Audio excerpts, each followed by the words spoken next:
Salut les motards! Aujourd'hui nous sommes en Provence pour l'essai des toutes dernières CF Moto 800 NK. Les 800 NK car il y a effectivement deux déclinaisons, la Sport et l'Advance, avec évidemment entre les deux quelques différences assez subtiles, pas énormes, mais vous verrez ça change quand même pas mal de choses. Alors il y avait déjà dans la gamme les 300, 400 et 650 et désormais la NK trouve une déclinaison avec presque 800 cm3, 799 pour être précis, puisqu'il loge en fait le moteur KTM qu'on a déjà dans la 800 MT, le Trail. Donc on va retrouver cette motorisation sur ce modèle. Alors un petit tour déjà esthétique, puisque CF Moto soigne toujours le style de ces machines avec une très grande élégance, je trouve, et beaucoup de réussite. Je vous mets en action les feux. Regardez ça. Franchement, je trouve ça particulièrement élégant, séduisant. C'est à peu près la même chose sur l'arrière. On a un éclairage diffus sur la poupe avec à peu près une reprise de ces éléments. C'est vraiment très réussi, c'est très dynamique, très moderne également. Alors c'est toujours un peu étonnant chez CF Moto. Ils conjuguent parfois certains codes. On a l'impression de trouver un petit peu une MT, un petit peu une CB1000R avec ce phare assez typé. Et puis aussi la toute dernière vitesse Suzuki, avec ces épaulements là qui reviennent devant, on peut imaginer tout ça. Sauf que c'est le style donné par le designer CF Moto Carlos Solsona, a donné une esthétique tout à fait personnelle à ces machines. C'est pour moi vraiment une belle réussite. Autre rappel, c'est par rapport à la Husqvarna 900 Nuda. On avait sur le garde-boue aussi un élément un peu comme ça. Et là on le retrouve sur cette CF Moto. On a également un autre aileron juste au-dessus de l'optique. Donc tout ça est assez aérien en fait et ça va pas mal à ces machines. Un ensemble donc assez imposant sur l'avant, beaucoup de puissance. Moi je trouve qu'on a un style qui est assez affirmé. Et puis pareil à l'arrière, toujours des envolées avec ces platines de repose-pied passager. C'est vraiment particulièrement réussi encore une fois. Un échappement en position haute, un peu scrambler. Alors on n'a pas tout à fait l'esthétique qu'on avait sur le concept de départ. De même, on n'a pas les roues à flasque pleine, le monobras, etc. Tout ça, évidemment, c'est fini. C'est une machine qui va être rationnelle d'un niveau coup. Mais l'échappement était aussi assez stylé avec un embout biseauté et deux sorties tout de même au bout de silencieux. Il craque superbement, on y reviendra. Dernier point sur la ligne d'échappement. Vous pouvez remarquer que les collecteurs sont vraiment élégamment placés, tous les deux bien parallèles en sortie de moteur. Ça mime un petit peu ce que fait Honda parfois sur ces modèles et je trouve que ça donne une certaine classe à ce niveau-là à la machine. Ces 800 NK vont reposer sur un châssis tubulaire acier chrome molybdène avec une boucle arrière boulonnée sur ce châssis principal. Il va loger donc le bloc d'origine KTM, le LC8 de 799 cm3 qui développe ici 95 chevaux à 9250 tours et 79 Nm à 8000 tours. Bon, c'est des valeurs pour ces performances qui sont relativement élevées, mais on verra en dynamique, c'est très efficace. Cette mécanique est de qualité, pour rappel, piston forgé, bielle craquée, c'est vraiment du beau matériel à l'intérieur. Embrayage anti-dribble également. Pour la sélection, l'une va avoir un quick shifter, c'est l'Advance évidemment. L'autre, non, et elle en est dépourvue. Quick shifter up and down, à propos du levier de sélection, et idem pour le frein. On a des réglages pour que votre botte s'appuie au mieux sur ces leviers. Donc on a 3 positions pour le frein et 2 pour le sélecteur. Ça aussi c'est à noter, ça fait partie des petits éléments de qualité. Sur les deux machines en revanche, 3 modes moteur, Rain, Street et Sport, avec un mode pluie donc, qui va limiter à 70 chevaux la puissance. Et c'est surtout la réaction à la poignée qui va être très différente. Un comportement très marqué entre chaque mode, ça c'est appréciable. Le Sport est particulièrement incisif, peut-être parfois un petit peu trop, on a des petits soucis de constance entre les machines d'ailleurs qu'on a pu noter, mais comme d'habitude CF Moto propose des mises à jour via le smartphone d'ailleurs, via votre smartphone pour mettre à jour votre moto, et c'est plutôt efficace, ça a déjà été fait sur les 800 MT et ce sera le cas sur ces machines. Autre point d'importance, ça va être la géométrie de ces machines, avec un angle de colonne de 24,5 degrés et une chasse de 96 mm. Donc des valeurs propices à une belle agilité, contrebalancées par un empattement de 1465 mm pour une certaine stabilité. On le verra en dynamique, là aussi c'est efficace. Niveau suspension, nous avons une fourche inversée Kayaba entièrement réglable de 43 mm à l'avant.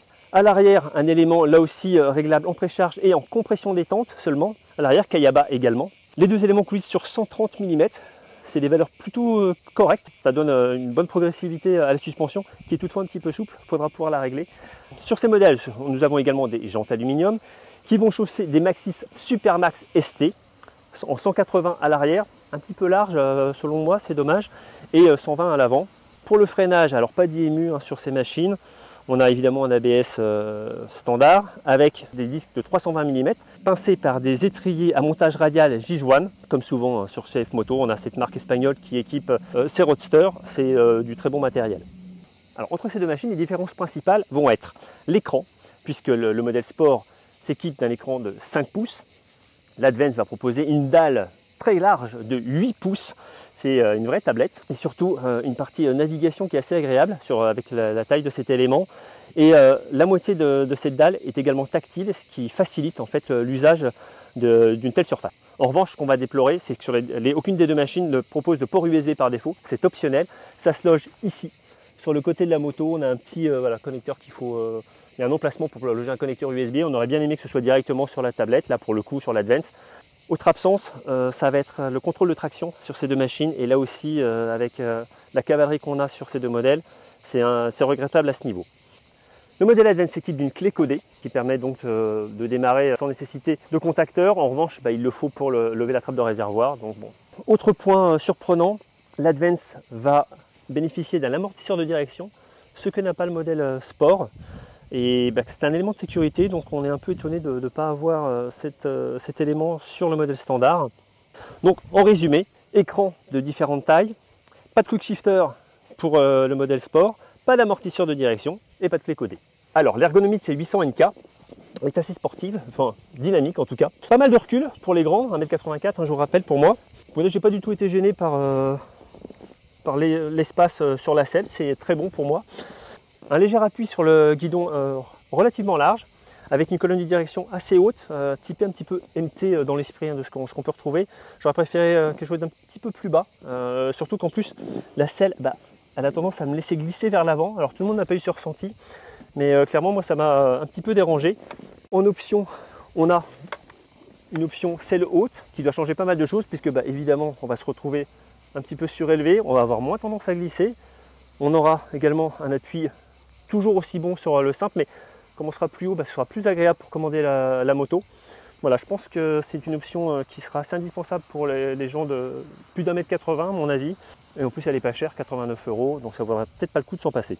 La flexion des jambes est sans excès. Moi je trouve ça presque confortable, on va dire, à la longue, contrairement à la selle qui donc est en plus pas très épaisse. Un beau pavé multidirectionnel, peut-être un peu large, donc qui vient lutter un peu avec le clignotant, le klaxon. Bon, globalement on s'y fait, nous c'est vrai qu'on a une prise en main rapide, donc c'est un peu différent.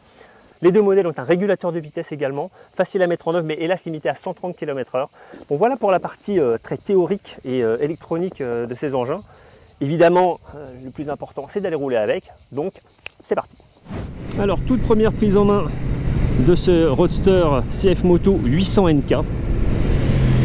Alors je suis resté en mode pluie, et je peux vous dire que ce moteur garde largement assez de force pour s'amuser, même dans cette configuration. C'est assez étonnant, on va dire, pour un mode qui est censé être un peu plus cool. On va passer en mode street. Ah, l'accélération est encore plus soutenue, la réaction à la poignée est plus immédiate. Il y a déjà une vraie différence. On s'étonne qu'avec une telle bonhomie, ce moteur ne soit pas accompagné d'un contrôle de traction. Ça viendra, mais c'est un peu regrettable de ne pas l'avoir déjà placé. Alors la moto est particulièrement agile. Le profil de ses pneus Maxxis Supermax ST lui convient très bien. En dépit d'une enveloppe en 180 derrière, c'est plutôt tonique. Alors j'ai noté déjà que la machine se raidit à la prise des freins sur l'angle. Ça fige un peu la direction. Mais bon, ça c'est pas très grave, le frein arrière est excellent pour asseoir une trajectoire en courbe, donc il ne faudra pas hésiter à s'en servir. Et la machine est un peu souple, et bien également en suspension, ça méritera un petit ajustement. Et également un excellent quick shifter qui équipe ce modèle Advance, particulièrement transparent dans sa mise en œuvre, tant en montée qu'en descente de rapport. Allez, on va passer en mode sport. Voilà. Il faut couper les gaz pour le faire, mais c'est instantané. Les commodos sont plutôt didactiques, même si le pavé multidirectionnel est un peu grand. Donc... ah ouais, non mais ça change tout. Le mode sport, c'est... ouais. Là, ça ouvre en grand toutes les possibilités de ce twin. Wow. Ah, et ça rappelle qu'il y a quand même 95 chevaux dans ce moteur. Vous voyez mon petit camarade qui s'amuse devant moi là. Alors quand on change de mode, on a une grande différence de réaction à la poignée et de comportement moteur. Et ce qui est appréciable, c'est aussi qu'on a plus de souplesse sur le dernier rapport par exemple. Là, j'ai évolué à 2500 tours en 6. Tout à l'heure en mode sport c'était plus compliqué. Et là ça reprend sans à-coup. Voilà, et dès qu'on atteint 5000, là ça commence sévèrement à envoyer. Voilà, tout de suite on a des accélérations franches. Les vibrations de ce Twin Origin LC8 KTM sont fort bien contenues. À 130 j'ai remarqué qu'on était donc un peu plus de 5000 tours et il n'y a pas de fourmillement pénible.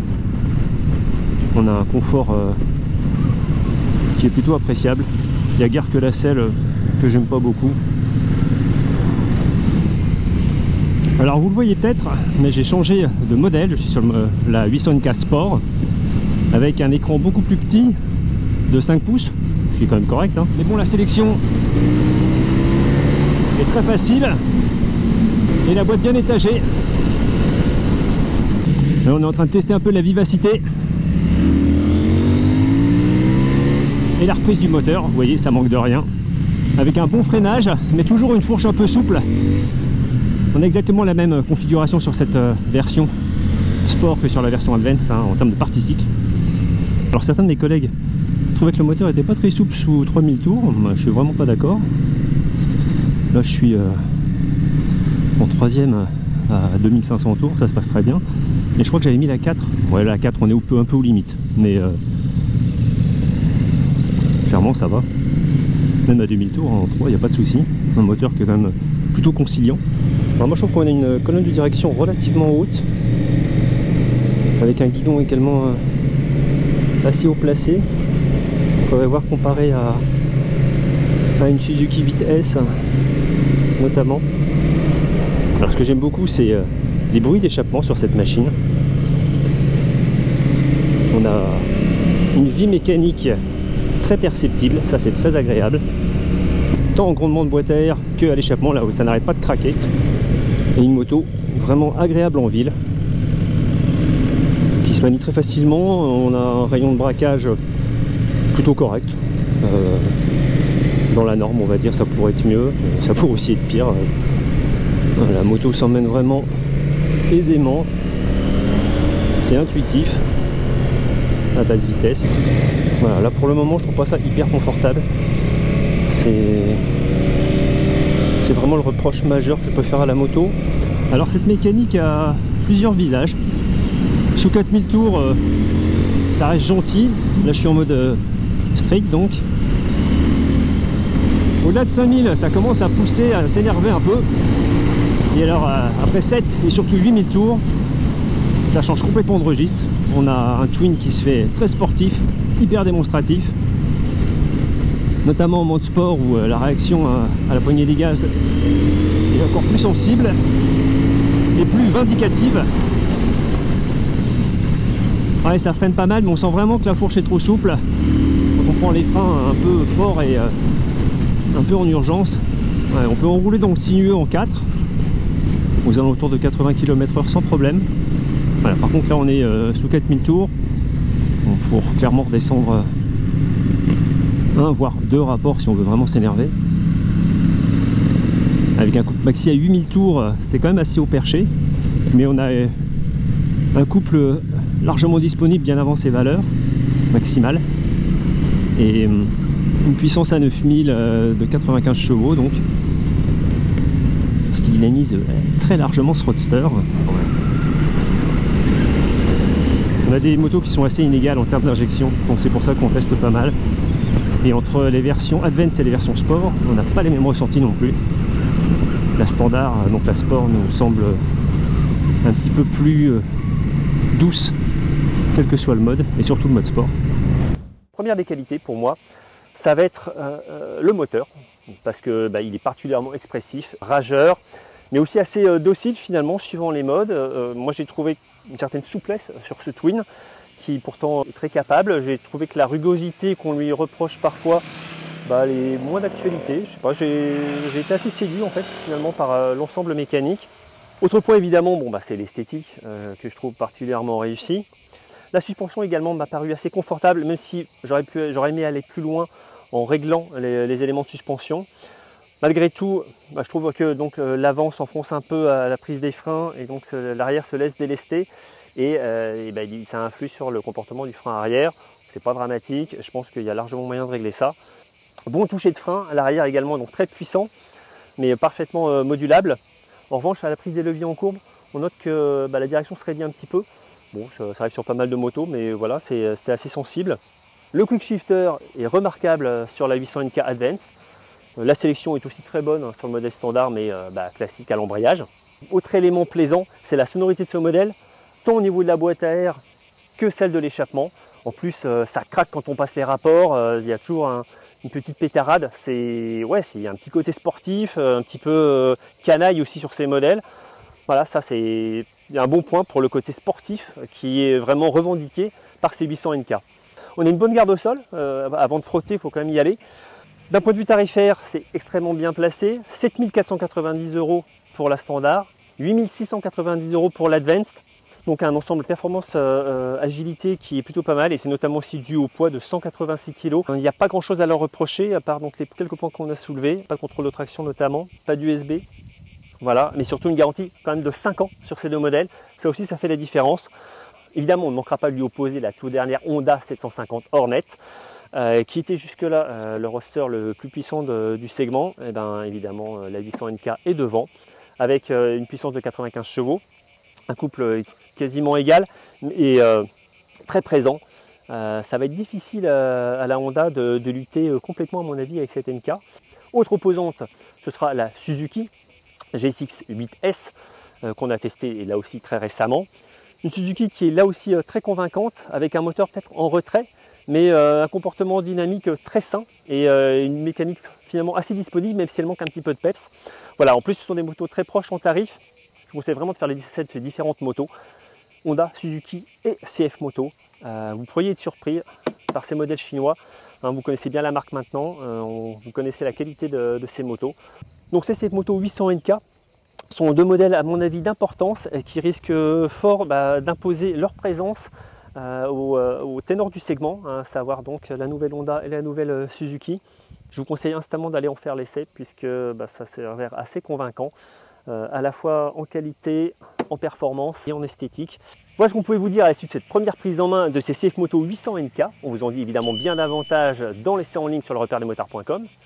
Abonnez-vous à la chaîne YouTube et moi je vous dis à très bientôt pour un nouvel essai. Ciao!